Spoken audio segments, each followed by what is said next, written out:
Avraham Fried.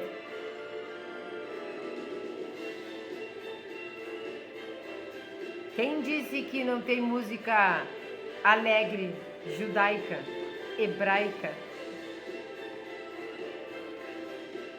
Shalom a todos, muito bom dia, como vocês estão? Eu espero que estejam todos muito bem, muito felizes. Vamos dar um K.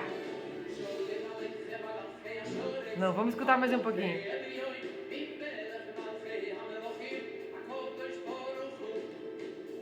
Kodesh Baruch Hu.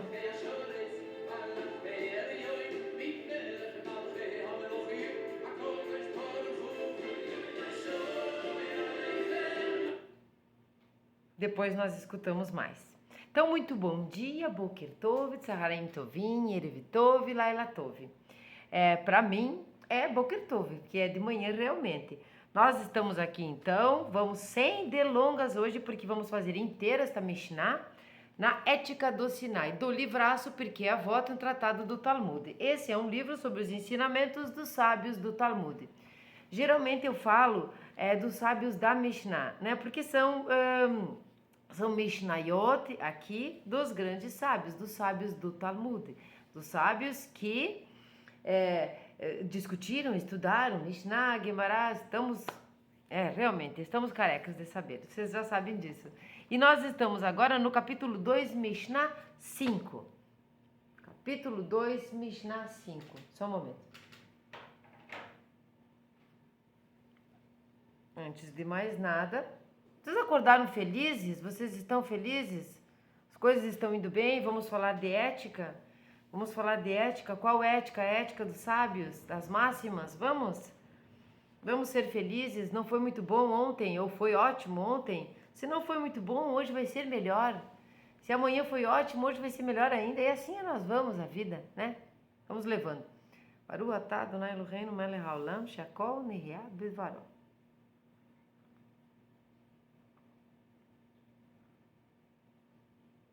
A saga do café. Então, vamos lá falar um pouco sobre as máximas dos sábios. Dizendo novamente, capítulo 2, Mishnah 5, vamos puxar um hebraico. Hillel Omer, Al tifrosh min hatzibur, ve'al ta'amin, be'atzencha, ad yom motzcha, ve'al tadin et avercha, ad shetagia, limkomo, ve'al tomar davar sheyefshar, לשמוע ואל תמר לכשאפניה אשמח שמא לא תפניה. O que está escrito então nesta Mishnah? Vamos ler. Hillel diz, né? Hillel Omer. Vamos lá para o Hillel fofinho. Não te afastes da comunidade, nem confies em ti até o dia da tua morte. Não julgues o teu próximo enquanto não te encontrares na situação dele.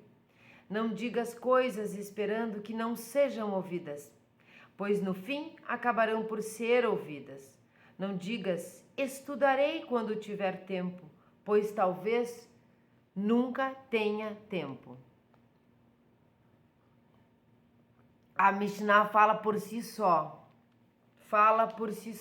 E nós vamos ler, então, a introdução desta Mishnah. A comunidade, um grupo que vive junto, ocupa lugar muito importante no judaísmo.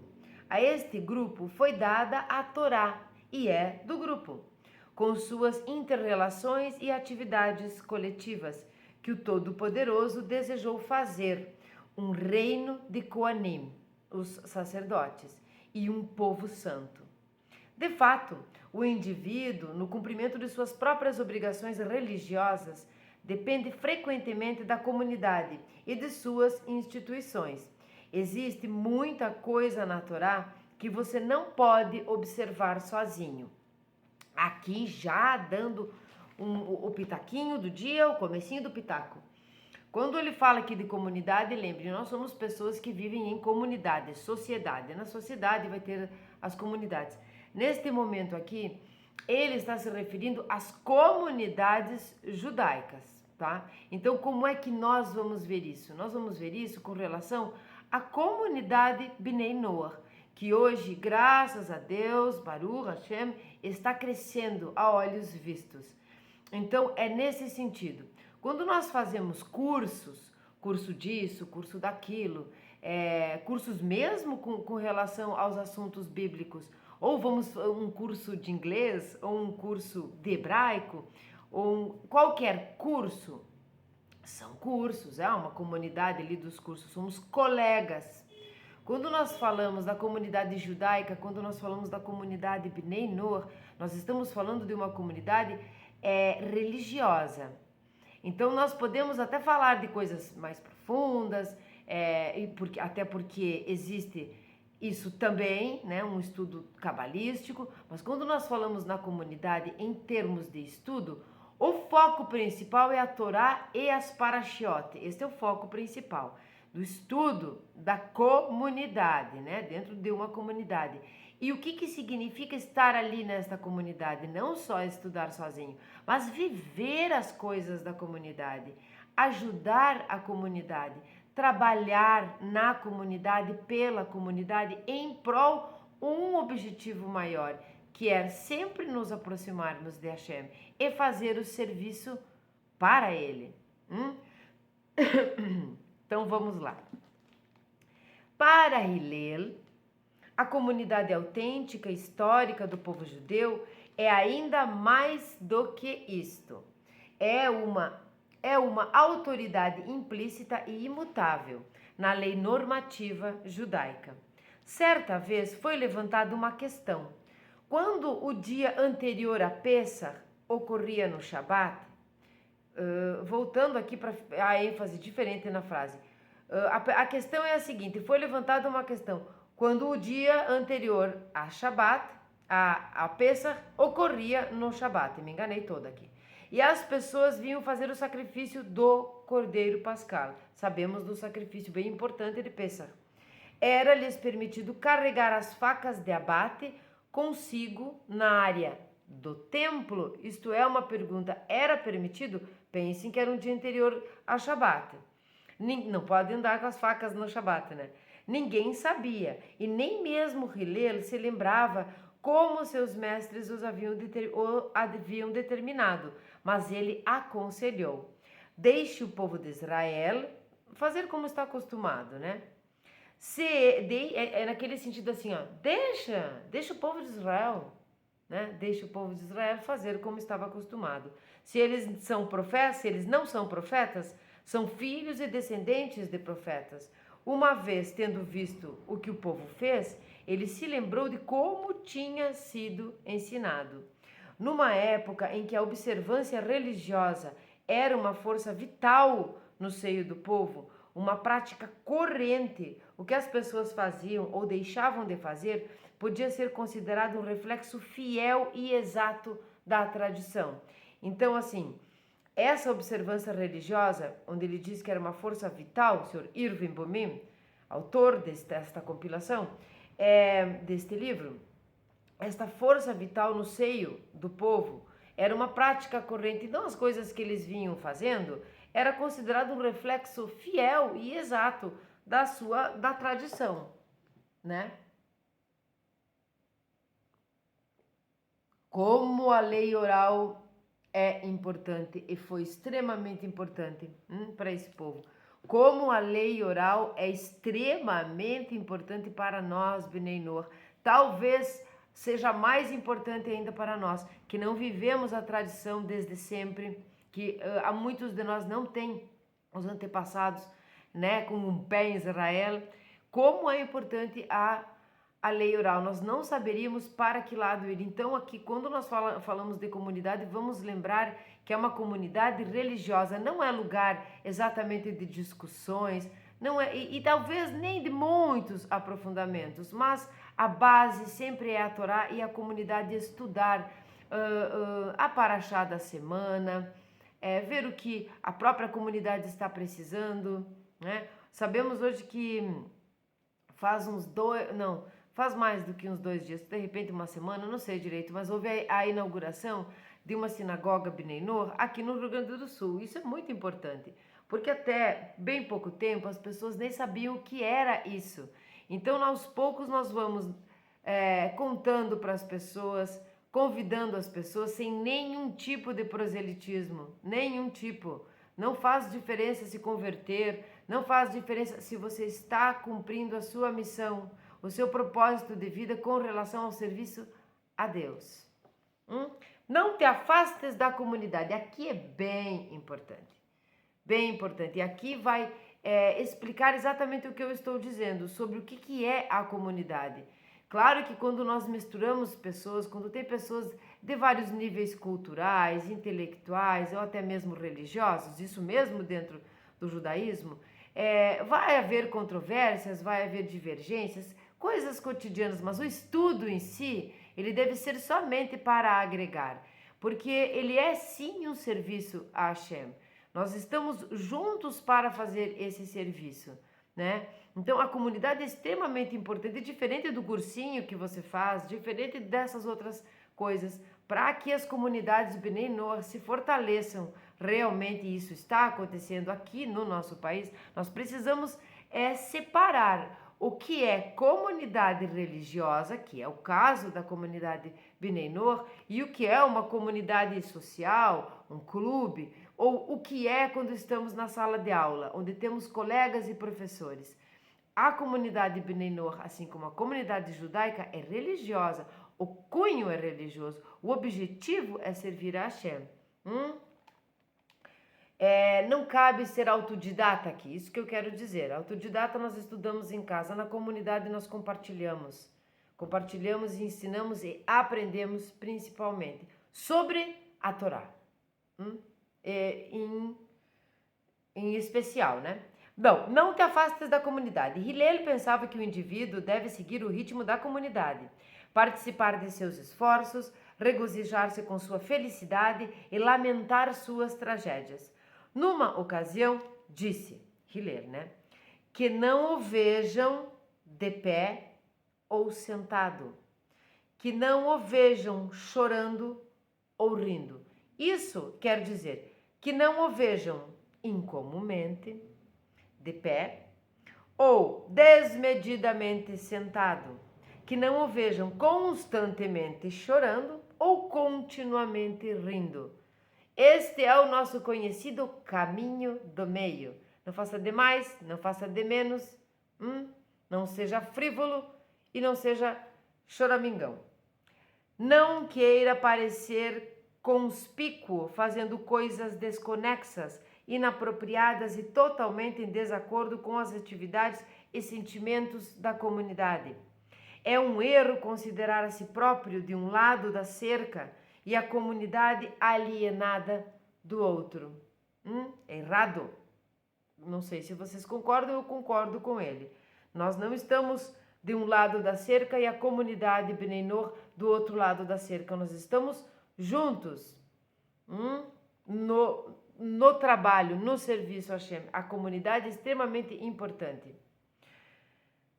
Você é parte dela.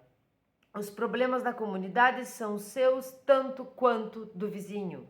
O Talmud ensina: quando o povo de Israel está imerso na desgraça e um de seus integrantes se afasta, tomando um caminho próprio, recusando-se a compartilhar o seu sofrimento, os 2 anjos que o acompanham se aproximam dele, põem as suas mãos sobre a cabeça dele e dizem: dado que esta pessoa se afastou de sua comunidade, em sua angústia, na angústia da comunidade, que tampouco veja consolo e alegria. Se você não participar do pesar e da dor de seu povo, não pode esperar participar de seu regozijo. Aqui é aquela frase que a gente diz: não está comigo lá na desgraça, na hora do trabalho pesado, não vai estar na hora do banquete. É muito conhecido, nós escutamos muito isso, mas às vezes não colocamos isso onde deve ficar. Então, nos problemas, nos desafios mesmo, você se retira Porque é autodidata, prefere ficar sozinha, trabalha melhor sozinho, não é? As pessoas dizem isso, eu trabalho melhor sozinho. Comunidade religiosa não é um trabalho para si, é um trabalho coletivo para Hashem e para a comunidade. Então você não vai querer participar na hora de cortar o bolo, né? Comer a sobremesa, não é mesmo? Mérito, não é? O militante dirigente secular Vladimir Zev Jabotinsky, aqui nós vamos ver aqui quem era ele para nós não nos perdermos. Eu não leio as notas de rodapé, mas nós precisamos saber quem é essa pessoa, né? Vamos ver aqui então quem é ele. Jabotinsky, Vladimir Jabotinsky, líder dos sionistas revisionistas e fundador da Legião Judaica, 1881-1940. Bom, então o senhor Vladimir disse certa vez: quando você corta o pé de uma pessoa e ela não grita, isso significa que o pé está paralisado. Esta pessoa não está totalmente viva. Uma parte dela está morta. Do mesmo modo que se um judeu em qualquer lugar do mundo sofre e não sentimos por isto, nem choramos de pena ou dor, pena ficou ruim, né? Mas está escrito pena ou dor, isto indica que nos conduzimos a uma morte abjeta. E se uma extremidade está morta e não se sente sua dor, tampouco poderá sentir suas sensações prazerosas. Entender? Se eu corto o seu pé e você não sente nada, está paralisado, está morto esta extremidade. Agora, você quer que eu faça uma massagem no seu pé e você vai sentir o prazer? Não pode. Se você não sente a dor, não tem o mérito de sentir o prazer. Isso não é só para as comunidades judaicas, é nós, somos nós, as comunidades Bnei Noach. Para ser um membro pleno da comunidade judaica, sempre entendam, tá? Que esse é um livro judaico, eu vou ler judaica. É preciso estar totalmente envolvido em seu destino e memória históricos. Como o Talmud conclui, quem sofre empaticamente com a comunidade merecerá alcançar o consolo e os bons momentos da mesma. Vamos festejar Purim se nós sofremos o jejum, se nós abdicamos daquele dia de comer, de beber. Isso é uma metáfora, é um exemplo, não é uma metáfora, é real, mas é um exemplo. Então nós podemos comer os Nehamã e colocar uma máscara, então nós podemos nos regozijar na festa, né? Se nós sofremos lá o jejum de Esther. Esse é um exemplo. Durante extensos períodos da vida, o ser humano fica totalmente desamparado e incapaz de sobreviver sozinho. Na infância, na doença e na velhice. O homem depende dos outros e da comunidade. Sabe que na infância, desde o momento do nascimento, existem umas considerações de estudiosos que dizem que a primeira não é sensação, mas a primeira atitude de compaixão do ser humano é justamente a mãe, porque o bebê nada é sem a mãe. A mãe pode até morrer ali, então os que estão em volta, ele é nada, né? Nós não falamos, nós não andamos, nós nos alimentamos, nós não fazemos absolutamente nada sozinhos. Então seria o primeiro ato de compaixão real de Deus conosco é no nascimento. Na doença precisamos de ajuda e na velhice precisamos e tomara a Deus mereçamos. Ademais, a cultura e a civilização, como as conhecemos, cultura e civilização, seriam impossíveis se vivêssemos como ermitãos, em total isolamento e autoconfiança absolutas. Por meio da organização da sociedade, especialização e divisão de trabalhos, cada um de nós pode gozar os frutos do trabalho cooperativo de milhões de seus companheiros. Se, por um breve período, durante sua juventude, o ser humano tem ilusões de autossuficiência, temos isso na juventude, né? Como, por exemplo, na adolescência, mas nós não somos maduros nesse momento. Fará bem em se lembrar de que, no futuro próximo, precisará da comunidade, da organização e da sinagoga, que ele agora talvez ignore. Então, às vezes temos alguns problemas, né? Principalmente nós, Bnei Noach, que temos filhos, alguns problemas. O que eu vou fazer, o que eu vou dizer, não sei se quero. Existe uma imaturidade ainda, mas ela vai acontecer com o tempo, né? E sempre, quer ele saiba disso ou não, ele está se beneficiando das atividades e contribuições de inúmeros outros, né? Na nossa juventude, na nossa adolescência, juventude, os adultos estão fazendo algo, né? Na comunidade. E nós estamos ali como adolescentes aproveitando. Além do mais, as maiores comunidades da humanidade construíram e mantêm um reservatório inestimável, um repositório de conhecimento, sabedoria e valores espirituais, apenas porque a sociedade preserva e transmite as preciosas tradições das gerações passadas.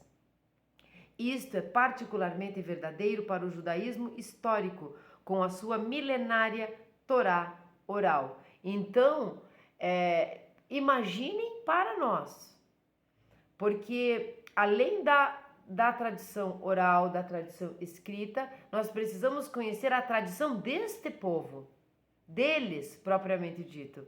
Por quê? Porque nós, neste momento, né, da humanidade, não somos judeus. Então nós precisamos conhecer a tradição judaica, nós precisamos, e aí sim, conhecer a tradição da Torá, a tradição oral, que vai arrematar tudo isso e nos entregar nas nossas mãos, se nós quisermos.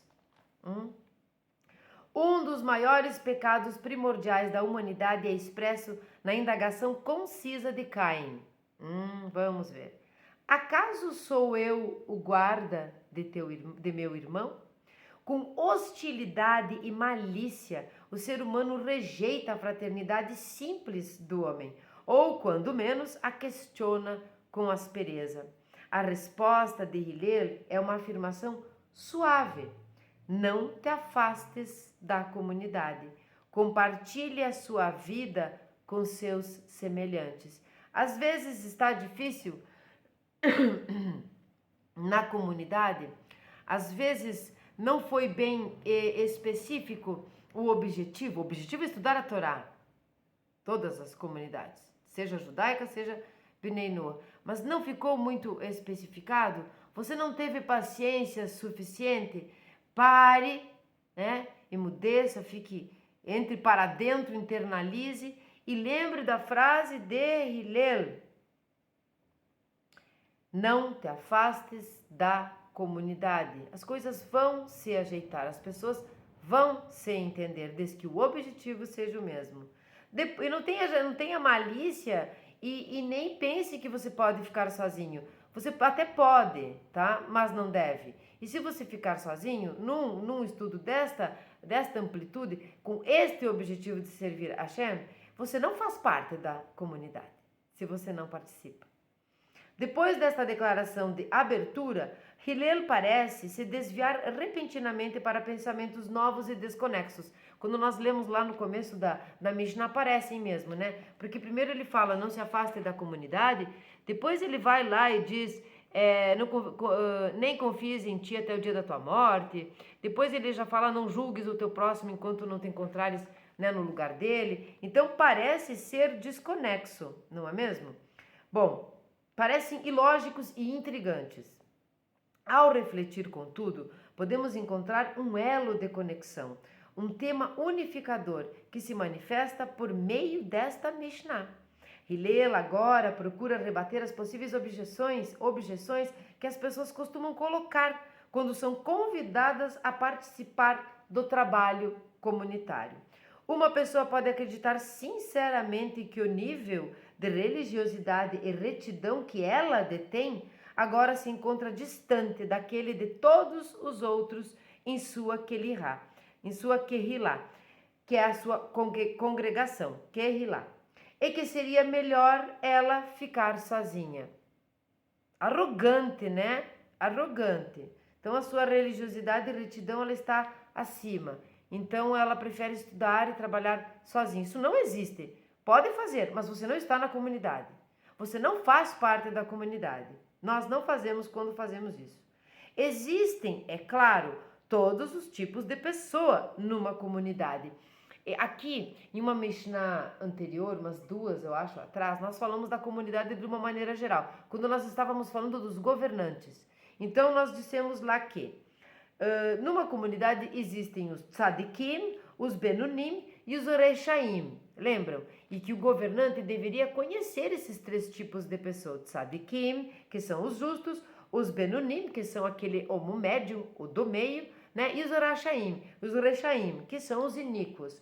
E que ele deveria conhecer a comunidade para poder liderar de uma maneira boa, de uma maneira que realmente surtisse resultado.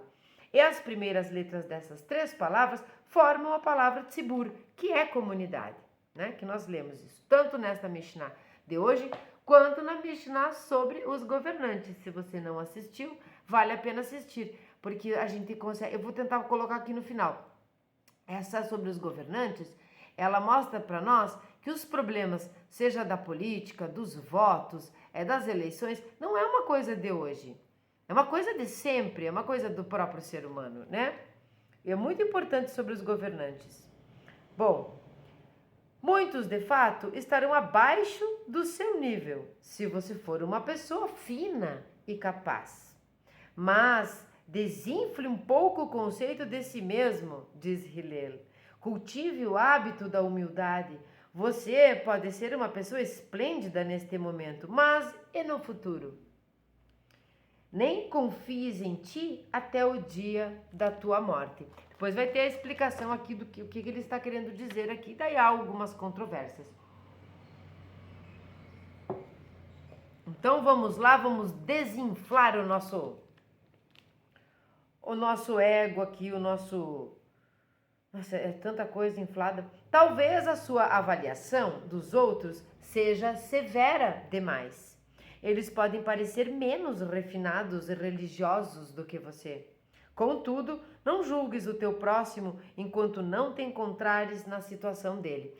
Aqui, como nós trabalhamos uma lição a cada dia do Hafetz Haim, veja que até a nível de comunidade religiosa, o julgamento também não deve ser feito. Esse julgamento de palavra, de Lashon Hará. Mas o nosso objetivo para chegarmos, talvez, não, acredito que não nesta vida, para chegarmos mais próximos, cada vez mais próximos, nós não devemos ter Lashon Hará, que daí não é Lashon, porque daí não tem língua, nem no pensamento. Sabemos disso, que um grande tzadikim, um sábio mesmo, um Moshe, vamos puxar da fortidão, Moshe Rabbeinu, nosso grande mestre, o maior profeta de todos os tempos, nem no pensamento. Esse foi o momento que nem mais no pensamento, um pensamento de Lashon Hará. Talvez eu pense que a única ou última vez que ele tenha tido isso foi quando ele botou em dúvida os espelhos das mulheres que queriam doar para o Mishkan. Então ali talvez ele tenha julgado tanto no pensamento quanto na boca, não mais. Não mais. Vamos chegar nesse nível, né? Vamos chegar nesse nível. Talvez, já falei. Dentro das suas circunstâncias e capacidades, eles podem ser muito finos e dignos de elogios. Junte-se à sua comunidade de semelhantes e aprenda a entender e aceitar as distintas personalidades e os diferentes temperamentos. É claro que aqui eu vou dar um adendo. Quando nós falamos de aceitar as distintas personalidades e os diferentes temperamentos, nós realmente precisamos aceitar. Eu tenho um temperamento bem explosivo, eu sou bem ativa. E também pessoas desse tipo de personalidade às vezes são até mal interpretadas. Não tem problema, nós vamos entender duas coisas aqui. Sejamos finos e gentis com as pessoas. Tenhamos gentileza. Ao mesmo tempo, tá? O contrário também é importante, que é sem mimimi. Se nós quisermos crescer juntos dentro de uma comunidade, no nosso caso nós estamos falando de Bnei Noach, tá? Por isso estou enfatizando, mas a Mishnah é de uma comunidade judaica. Se nós queremos crescer ali dentro, nós precisamos aceitar os outros, nós precisamos que os outros nos aceitem e nós precisamos poder conversar e compartilhar coisas as quais não são do pensamento absoluto de todos, de uma maneira sermos recebidos de uma forma normal, sem mimimi. Você não pode levar a mal e pro lado pessoal qualquer coisa que aconteça dentro da comunidade, né? Senão um vai querer sair, não quero mais, outro, aí ninguém está aprendendo. Nós nos demonstramos nem sequer ter capacidade naquele momento de crescermos e de aprendermos se nós estivermos nesse mimimi. Então, vamos guardar a língua. Olha como serve para todas as... Serve para tudo, não fazer lashon hara. Shmirat lashon, guarde sua língua. Né? Vamos entender o outro, vamos compreender o outro. E se porventura o outro falar para nós o que ele pensa sobre aquele assunto e isso seja discordante com o que nós pensamos, é sobre o assunto. Nós precisamos sair do pessoal. O trabalho de comunidade não é pessoal, o trabalho de comunidade é para Hashem. Então nós estamos falando sobre a Torá, não é sobre você. Nós estamos falando sobre o Talmud, não é sobre mim. Nós estamos falando sobre o Ramchal, não é sobre João. Nós estamos falando sobre o Rambam, o Maimônides. Não estamos falando sobre a Sandra. Estou falando os nomes aqui para... Entende? Uma pessoa pode se recusar a servir como ativista honorário de uma yeshivá ou sinagoga porque teme que seus deveres tomarão muito tempo que ele pretende dedicar ao estudo. O tolerante Hillel nos adverte a não usar isto como desculpa para se isolar da vida em grupo. Não digas estudarei quando tiver tempo, pois talvez nunca tenhas tempo. Nós podemos dividir, não é? As coisas. Nós podemos fazer aquilo que podemos, né? É aquela máxima. Fiz até um short sobre isso, porque é tão engraçado. Quando não podemos fazer o que devemos fazer o que podemos, não é? Bom, pois talvez nunca há tempo.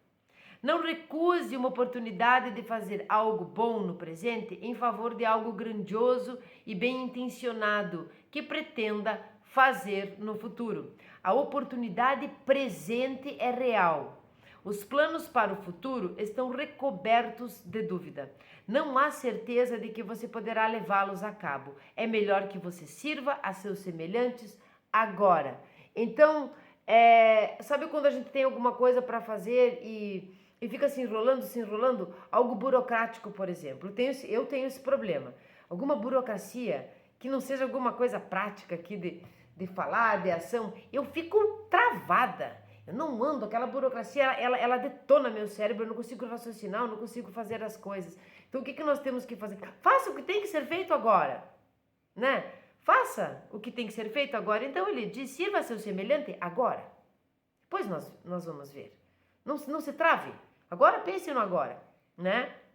Mas é que nós vamos ter controvérsias, tá? Algumas pessoas creem ter um claro monopólio sobre a luz da razão quando uma questão séria agita a comunidade. Se sua opinião ou conselho é recusado, ou a votação da maioria é contrária, eles então se retraem da comunidade em desdém, asseverando que não podem trabalhar junto com pessoas tão perversas. É que usou a palavra perversas, né? Distorcidas e ilógicas em sua maneira de pensar. Você vê, nem respeitou o jeito do outro pensar, nem a personalidade e se julgaram melhores, não é? Isso não tem o nome de seguro, isso não é uma comunidade, né? Hillel, deixa eu ver aqui uma coisa, só um momento. Hillel admoesta, lembra, uma admoestação é uma crítica, né? Não digas coisas esperando que não sejam ouvidas, pois no fim acabarão por ser ouvidas. Aqui nesse sentido é que você acha que não estão sendo ouvidas, tá?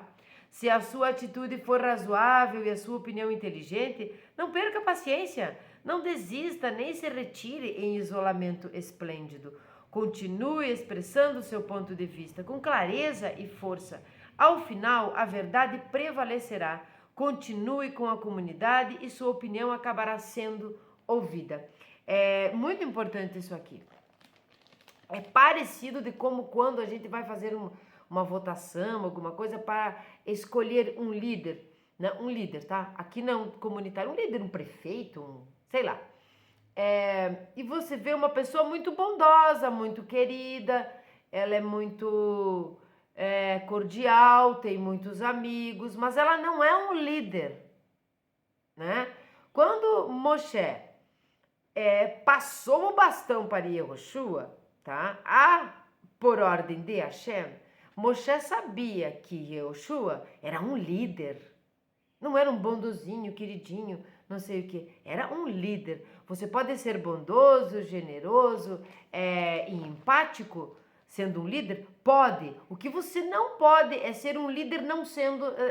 É ser tudo isso e não ser um líder. Então, há esta necessidade, tá?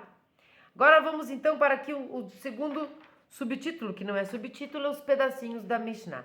Nem confies em ti até o dia da tua morte, vamos entender. Nossa, credo, o café ficou gelado.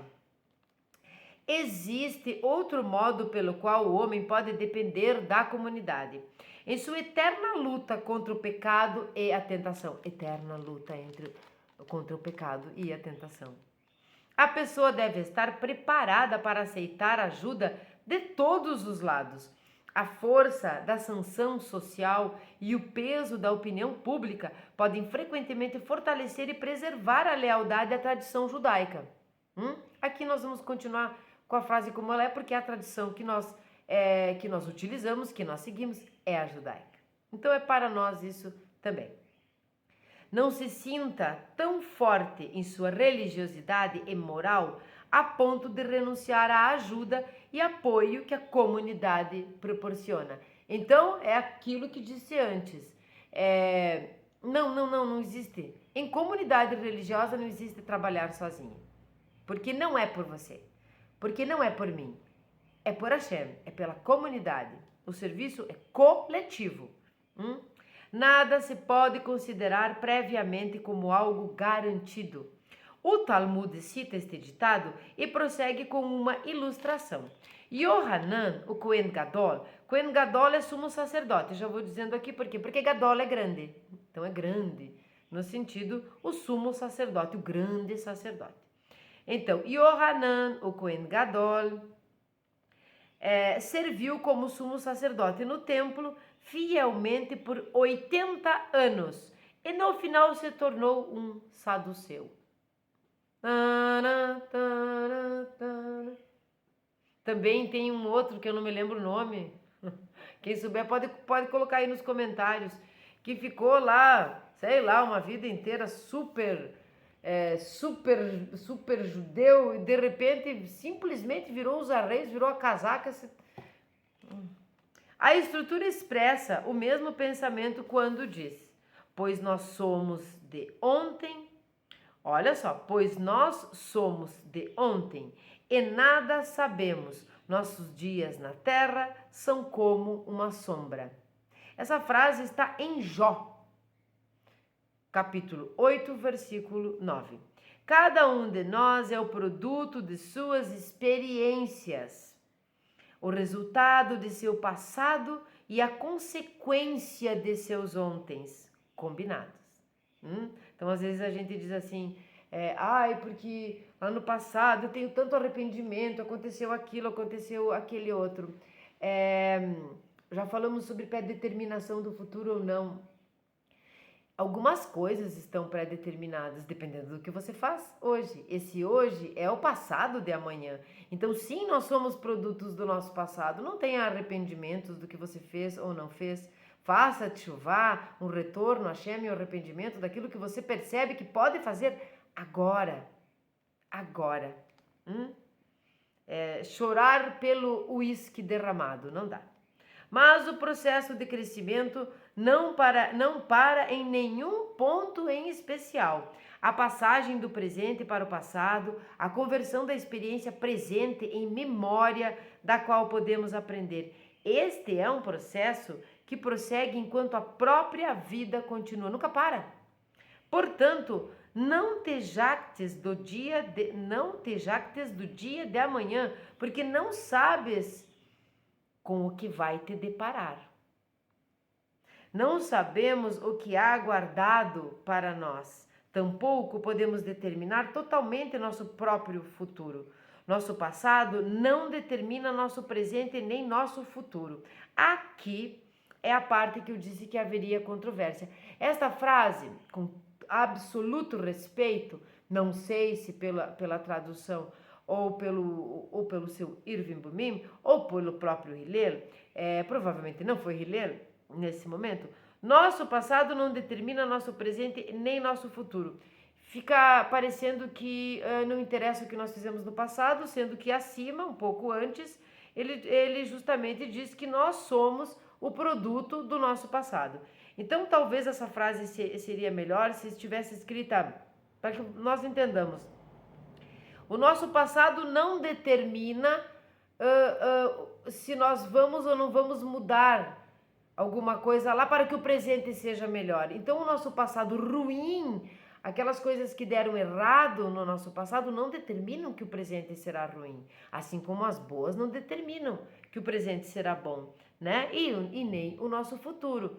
Então, nós estamos sempre construindo, sempre plantando, sempre colhendo eternamente até o fim, que não tem fim. A vida foi bem descrita como uma sinfonia que deve ser tocada de ouvido. Não há uma partitura a seguir. Nós não sabemos nada. Isto está entre aspas. Nós não sabemos nada. Triste, né? Nossa. Porque tudo de que podemos ter certeza é dos nossos ontens. Verdade, né? Ontem, se você não estiver com nenhum problema de memória, você tem certeza do ontem. Mas nós não temos certeza do hoje, porque quando termino de falar a palavra hoje, isto já é ontem. Um segundo à frente já é novo. Então, a certeza que nós temos é dos nossos ontens. Então, façamos ontens decentes para termos presentes decentes e futuros que valem a pena recordar depois, quando forem passados. Ter certeza absoluta quanto a si próprio, sua religiosidade, moralidade ou segurança no futuro é tolice. Não julgues o teu próximo enquanto não te encontrares na situação dele. Muitas Mishnayot, veja, nós já estamos na Mishnah 5 do capítulo 2, nós já estamos bem avançados nas máximas aqui dos sábios do Talmud, do Pirkei Avot e a Ética do Sinai. E nós vimos em muitas delas, das Mishnayot, assuntos que dizem respeito à empatia. Então, realmente, mais uma vez aqui eu digo, é um livraço de cabeceira para todos os dias. Não julgues o teu próximo enquanto não te encontrares na situação dele. Tomara que a gente nunca se encontre na situação daquele que a gente julgou, porque pode ser bem ruim, né? Quão frequentemente julgamos os outros, rápida e facilmente, pelo que fizeram. Mas pense um pouco. Quando julga a atitude de alguém, será que você não a está observando fora do contexto e despida das circunstâncias que a envolvem? Vejam aqui que ele não diz assim, não julgue nunca. Talvez não seja a palavra julgue é melhor, mas não julgue nunca. Não julgue se você não souber o que nunca esteve na situação dele. Não julgue se você não conhece aquela história, se você não conhece o contexto. É nesse sentido. Né? No caso do Hafetz Haim, em qualquer sentido, não julgue nunca. Não estará julgando no vácuo? Nossa, quem nunca, né? Quantas vezes? E mesmo se nos certificarmos de alguns detalhes, não estaremos em posição de julgar a menos que desenvolvamos empatia e nos sintamos completamente na situação da pessoa que julgamos. Sim, para que preste para alguma coisa esse julgamento. Já que está julgando, que preste para alguma coisa, não é? Somente se colocando inteiramente na situação da pessoa que está sendo julgada, quase se tornando o outro por um momento, é que você poderá começar a entender e avaliar as forças e pressões a que ela foi submetida. Sim, porque às vezes a gente julga porque no passado de fulano ou mesmo em alguma coisa que ele está fazendo e não fazemos a mínima ideia do que ele está vivendo ali. E aqui nós vamos entrar lá na época, lá atrás, quando os idólatras eram muito idólatras. Quando o povo hebreu pecava e repetia os pecados, seja, ou nos próprios sacrifícios. Que época era aquela? Então, como é que nós vamos julgar isso? Aquilo era uma época, nós precisamos conhecer a história. Por isso, a comunidade é muito importante.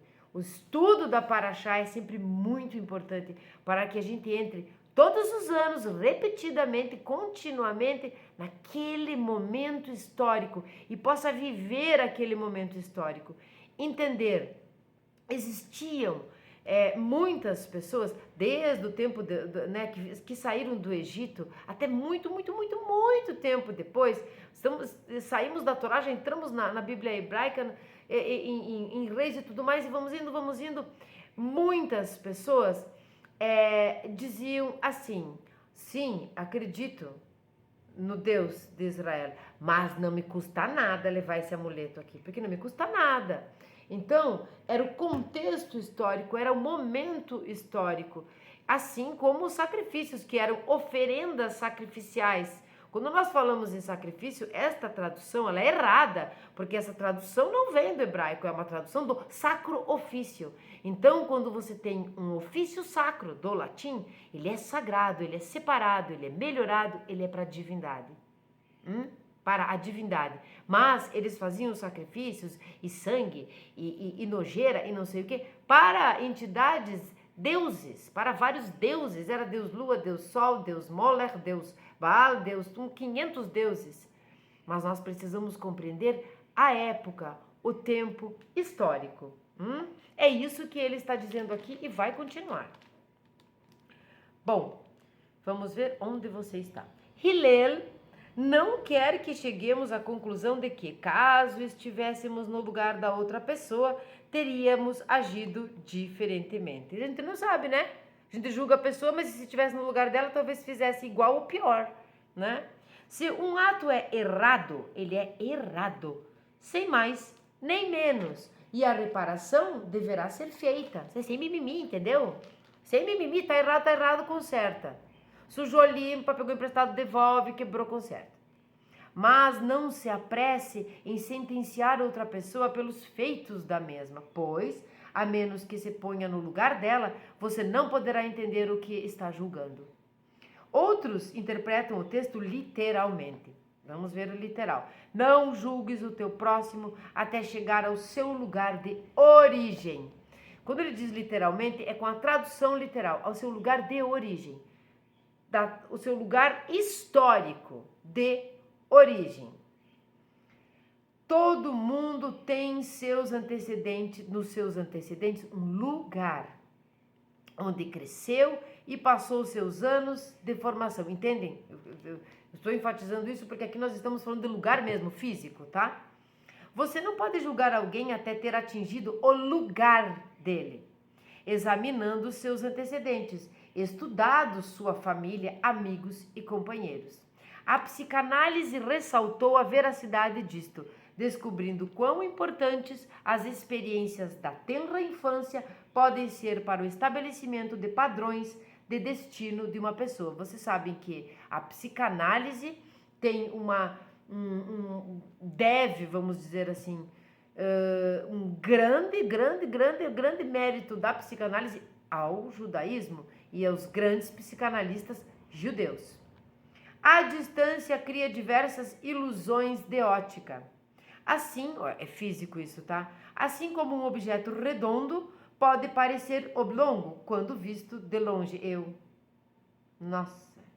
As identidades das pessoas parecem diferentes do que realmente são, se não estivermos perto delas.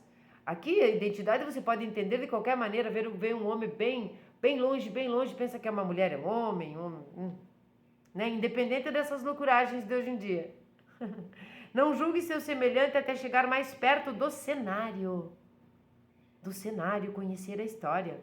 Os julgamentos históricos, especialmente quando estamos afastados há séculos do assunto, sofrem deste tipo de distorção. Bom, quantas coisas as pessoas, já falei sobre isso aqui, colocam no Instagram, nas mídias, aí, nas redes sociais, uma frase bem bonita e bota embaixo assim, Bíblia Sagrada. Nunca esteve na Bíblia essa frase. não sei o que lá, é uma frase e outra bem bonita, assim, sobre ciência e tal. Albert Einstein. Albert Einstein nunca disse aquilo. O Talmud conta que o Rav Ashi terminou a leitura de uma Mishnah exatamente no ponto em que ela ensina a respeito de 3 reis que não tem quinhão no mundo vindouro. Olha só, ele parou exatamente quando ela explicava que 3 reis que não tem o quinhão no mundo vindouro. De tão iníquos e idólatras que foram, tá? Jerobão, Acabe e Menaché. O Rav Ashi disse aos seus alunos, agora prestem atenção, amanhã iremos expor a respeito destes 3 eruditos colegas. Ele chamava os reis assim porque a tradição os considera estudiosos da Torá, mas nem é preciso dizer que ele estava sendo sarcástico e pejorativo. Naquela noite, Menaché apareceu a ele em sonho e disse: "Você me chamou de erudito colega ou de seu pai?" Ele então fez ao Rav Ashi uma pergunta sobre a lei judaica. E, como o sábio não sabia responder, deu-lhe a resposta correta. Com humildade e assombro, o Rav Ashi perguntou ao antigo rei, no sonho, tá? Uma vez que você era tão estudioso, como pode adorar ídolos? Entendam? E veio a resposta: se você estivesse estado lá, vivido naquela época, né? Teria recolhido a bainha de sua vestimenta e corrido atrás de mim. Isso significa, iria se juntar a mim na idolatria. É impossível para nós, em séculos posteriores, apreciar ou compreender a poderosa força e a enorme atração da idolatria daqueles tempos antigos. Nem o Rav Ashi, nem nós podemos julgar. Entendem? Não diga as coisas esperando que não sejam ouvidas, pois no fim acabarão por ser ouvidas. Essa é a última partezinha da Mishnah, vamos então entender. O texto hebraico também pode ser traduzido assim: não diga as coisas que não devem ser ditas. É melhor essa tradução, né? Que não devem ser ditas, pois no final serão ouvidas, né? Sabe aquela coisinha que você diz assim, acaba que um passarinho escuta e leva? Não diga. Raramente ou tarde demais é que as pessoas descobrem que não ter mantido um segredo conduziu à desgraça e ao desastre. Rivalidades, conflitos e violência foram produzidos na vida de indivíduos e nações quando esta máxima da nossa Mishnah não foi seguida. Uma vez que um segredo seja compartilhado, ele deixa de ser um segredo. Bem óbvio, mas bem recorrente, né? De fato, quando alguém viola um segredo e passa adiante uma informação confiada a ele, nesta condição, sua desculpa ou racionalização é: se isto tivesse realmente de ficar em segredo, não teria sido contado a mim. Olha a malícia, né? Provavelmente não há problema em compartilhá-lo com mais uns poucos escolhidos. Quando alguém vem e me diz assim, eu posso te contar uma coisa? Isso é uma coisa minha, tá? Eu digo, não pode. Mas eu queria te contar um segredo. Não, mas eu não quero saber. Mas você não fica curiosa? Não, eu não fico curiosa, eu não quero saber. Por quê? 1, porque eu sou humana. 2, porque este seu segredo, como eu não sei o que é, pode ser alguma coisa que bote alguém em perigo, ou que seja falar mal de alguma amiga ou amigo meu, então eu não garanto. Não garanto que não vá contar, então eu prefiro que você não me conte.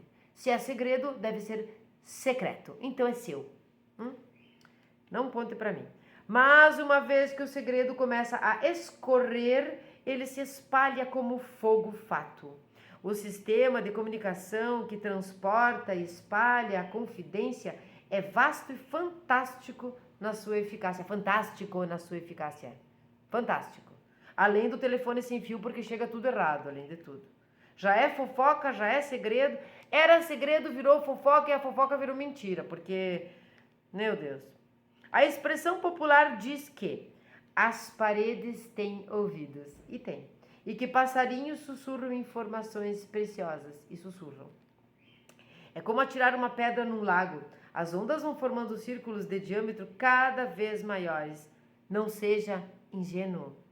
Não espere que um segredo contado continue secreto. Se você contar, acabará sendo ouvido. É isto que a máxima, o final da máxima quer dizer. O Talmud relata como Herodes, essa história é boa, o rei Idumeu da Judéia, condenou todos os sábios de sua época à morte, exceto Baba Ben-Buta, a quem ele cegou. Não, ele matou todos os outros e cegou Baba Ben-Buta. Então, um dia, sem revelar sua identidade, ele se sentou diante do sábio sem revelar a sua identidade. Senhor, disse ele, viu o que aquele escravo perverso está fazendo? Referindo-se a si mesmo, né, Herodes? Referindo-se a si mesmo, Herodes. Ele esperava assim tentar Baba Ben-Buta para que dissesse alguma crítica pérfida ou desonrosa sobre ele, falasse mal, né, de Herodes. Mas o sábio cego respondeu apenas: o que posso fazer com ele? Amaldiçoa-o, Herodes disse, né? Aí o sábio falou: está escrito, não insultes ao rei nem sequer em pensamento. Olha só. Este não é um rei, disse Herodes. O sábio disse: mesmo que seja apenas um rico, como está escrito, não maldigas ao rico em teu dormitório. Mesmo que ele seja apenas um juiz, está escrito, aos juízes não maldigas. Mas isto se aplica apenas quando ele age como alguém do seu povo. Mas isto se aplica apenas quando ele age como alguém do seu povo. Mas este não está agindo assim. Continuou retrucando Herodes. Aí o sábio respondeu: eu temo que alguma pessoa possa ouvir e informá-lo. Aí lá vem o Herodes: mas agora não há aqui ninguém que lhe possa ir contar, só eu e você estamos aqui, disse Herodes. A isto o sábio cego citou as escrituras: porque um pássaro do ar levará a tua voz, e o que tem asas dirá a coisa.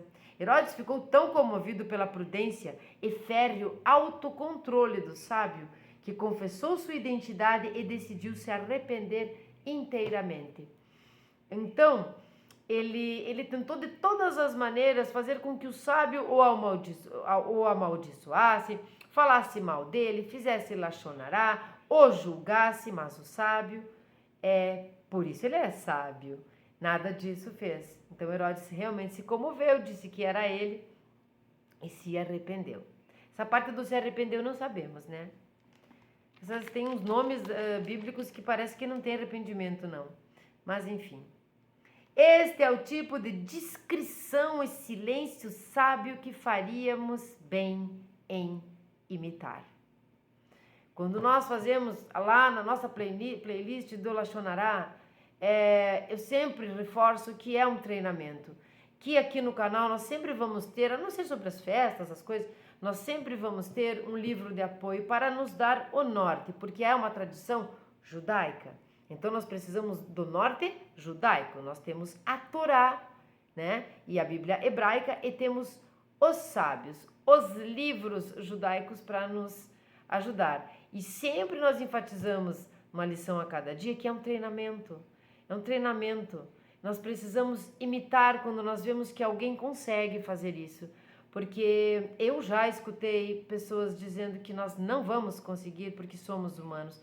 Sim, nós vamos conseguir porque nós somos humanos. Porque o Tikkun é feito aqui em Malhut, aqui em Asiá é feito. Aqui no mundo físico é feito o Tikkun. Então sim, é aqui. Embora nós não consigamos hoje, nem amanhã, nem depois de amanhã, um momento chegará e nós vamos conseguir. Mas nós só temos a proximidade da perfeição através do treinamento. Então, quando nós enxergamos alguém que consegue fechar a sua boquinha, vamos imitá-la. Vamos imitá-la. Vamos fazer igual, vamos treinar. Geralmente, porém, a palavra lishmoa, que nós falamos lá no começo, quando eu li a Mishnah em hebraico, a palavra lishmoa é traduzida não como ser ouvido, mas ser entendido. A Mishnah poderia então significar: não diga as coisas esperando que não sejam entendidas, pois no fim acabarão por ser entendidas. Essa parte, essas explicações, pode querer ter dito isso, querer ter dito aquilo que o senhor Irving Bumim faz. Eu acho muito interessante. Assim, é o mesmo trabalho que faz o Rabino Adin Staunsaltz, de abençoada memória, quando ele fala no Talmud essencial. Ele não diz é assim, é assado. Ele diz que pode ser. Então ele interpreta de várias maneiras. Não há discussão, só aprendizado. Esse tipo de livro aqui, nós não temos nada a perder ou criticar no sentido negativo. Nós não temos nada a ensinar para esse livro. Esse livro aqui nós não temos nada a ensinar, só aprender. Então é absorver mesmo muito conhecimento através desses sábios. E o senhor Irving Bumim faz isso muito bem. Então quando ele diz ali que pode ser a palavra lishmoa traduzida, em vez de ser ouvido, ser entendido, é aquele momento quando você fala uma coisa e pensa assim, eu falei, mas esse aí nem entendeu. E ele entendeu. Então não fale coisas porque você acha que as pessoas que não estão entendendo, porque sim, pode ser entendido. À medida que estudamos a Torá, podemos encontrar problemas e dificuldades que a princípio parecem insolúveis e além da compreensão ou explicação, mas Hillel, com sua humildade e paciência, adverte: não desista de encontrar sentido e razão nos elementos da Torá.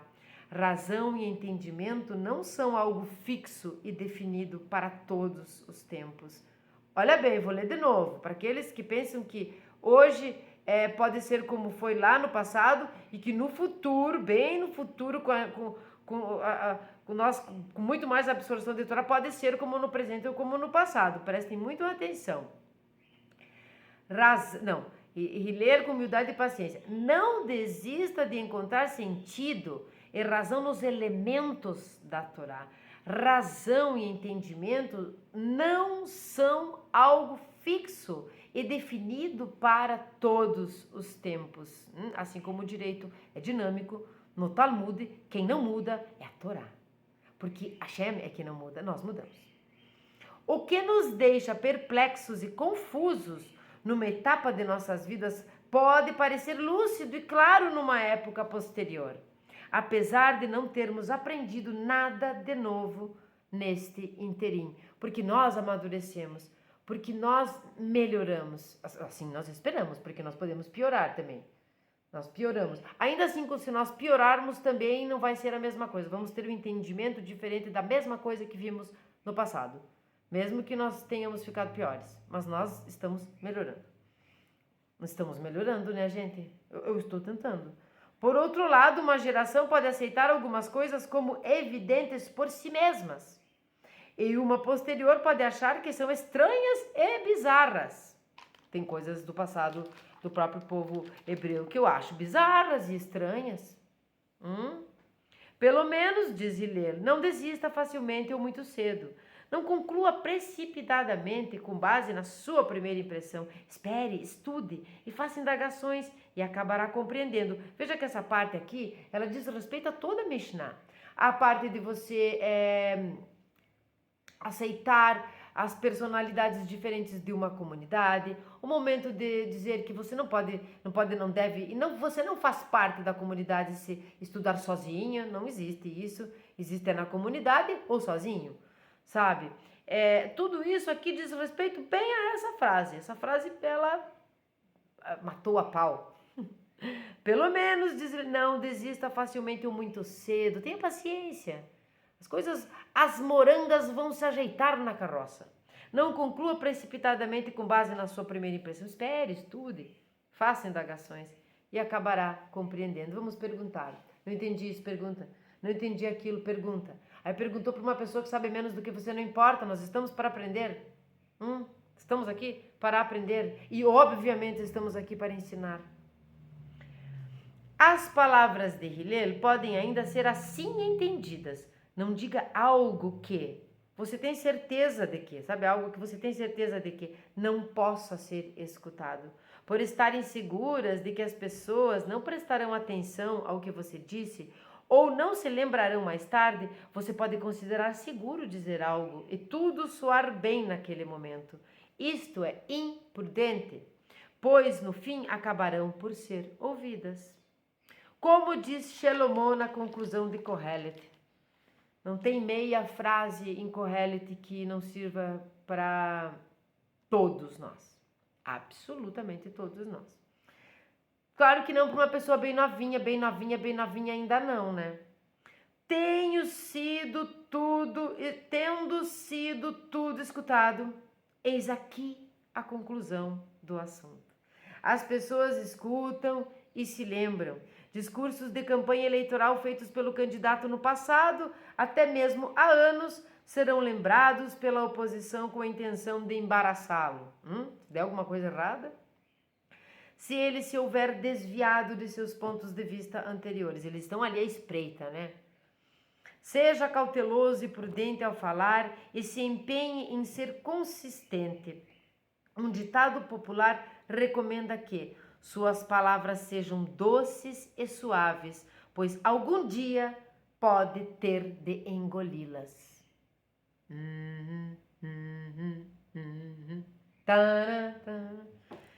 Que as nossas palavras sejam doces, porque talvez no futuro nós precisemos as engolir. E as escrituras sabiamente declaram: quem guarda a sua boca e sua língua, guarda a sua alma de penúrias. E isso é o Lashon Hará. Então, Shmirat Lashon, até mesmo aqui no Pirkei Avot, na Ética do Sinai, no capítulo 2, na Mishnah 5. Acabou. É uma maravilha, né? É uma maravilha. Eu leria esse livro várias vezes, todos os dias. Hoje nós vamos ler o Salmo 8. Se vocês estão gostando, por favor, comentem, curtam, compartilhem, ative o sininho para não perder as notificações e comentem, deem sugestões, porque nós temos os nossos livros de apoio para as nossas playlists de estudo e assim será feito. Com interpretações e adendos, mas respeitando o que está escrito no livro. Por isso a leitura é total, com as minhas interpretações, singelas interpretações. Então eu gostaria que vocês colocassem aqui nos comentários sugestões sobre vídeos, sugestões sobre do que vocês gostariam de saber, comentários, dúvidas e também as suas ideias, porque muitas pessoas quando comentam sabem tanto, ali diz na Mishnah não sabemos nada, mas sabem tanto, então comentem, compartilhem, tenham um ótimo dia. Vamos ler o Salmo 8. Ao mestre do canto, acompanhado com um instrumento guitite, um salmo de Davi. Ó Eterno nosso Deus, quão majestoso é o teu nome em toda a terra, tu que estendeste teu esplendor sobre os céus, até do balbuciar das crianças e lactentes crias força contra teus detratores, para destruir inimigos e malévolos. Quando contemplo teus céus, obra dos teus próprios dedos, vejo a lua e as estrelas que criaste e me pergunto: o que é o ser humano para que dele te lembres? E o filho do homem para que o consideres? Entretanto, pouco menos que os anjos o fizeste, e de glória e esplendor o coroaste. Tu o puseste como soberano sobre as obras de tuas mãos. Tudo puseste a seus pés, ovelhas e gado, todos eles, e também os animais do campo, os pássaros do céu, os peixes do oceano e tudo o que se move sobre os caminhos dos mares. Ó Eterno nosso Deus, quão majestoso é o teu nome em toda a terra. Shalom a todos, tenham um maravilhoso dia e não saiam das comunidades. Comunidade é um trabalho coletivo, não é para mim, não é para você, é para Deus, é para Hashem. E viva a nossa comunidade Bnei Noach. Um beijo a todos da comunidade Bnei Noach Contraste, que eu amo, eu amo.